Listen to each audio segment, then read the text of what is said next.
आसीगला कहानी ट्रेन। एही ट्रेन प्रतिदिन अटकिब नुआ नुआ स्टेशन ले। आपण को भेटी देबु किछि नुआ कहानी और चरित्र मानक सह। आजिर कहानी शश मेंटिला। याकु मनोहर चमेली मनु लिखिचंती। तेबे तुमे समस्ते मन दे कहानी सुनिब, कारण एही कहानी विषय रे आमे कथाबार्ता भी करिबा। तेबे चलो सुनिबा कहानी शश मेंटिला। पिंपुड़ी माने बुलिबाकू बाहरी थिले। से माने बहुत समय धरी चलिले। संध्या होइगला। समस्ते एबे गोटिए गछ तळे थिले। समस्तंकु शश लागुथिला। गछरे गोटिए बुढ़ियाणी थिला। से कहिला, पोखरी एठारु बहुत दूर रे अछि। लगातार चलिले भी तुमे माने 3 दिन पर ही पहुँचिबो।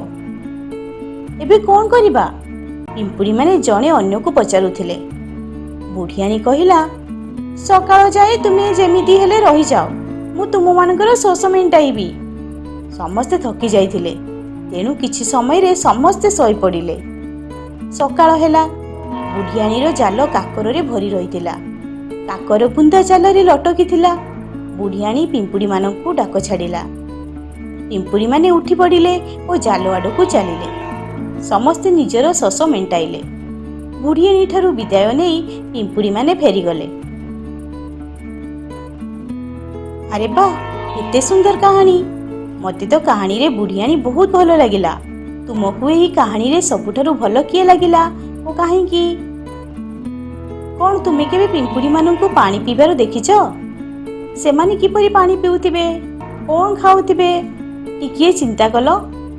पिंपुड़ी माने परस्पर भितर किपरि कथाबार्ता करुथिबे। पिंपुड़ीर मुखा तैयारी करो। एबे एक नाटक प्रस्तुत करो। नाटकर संलाप लेख, सांग मानक सहित एहार अभ्यास कर एवं समस्तन को देखाओ।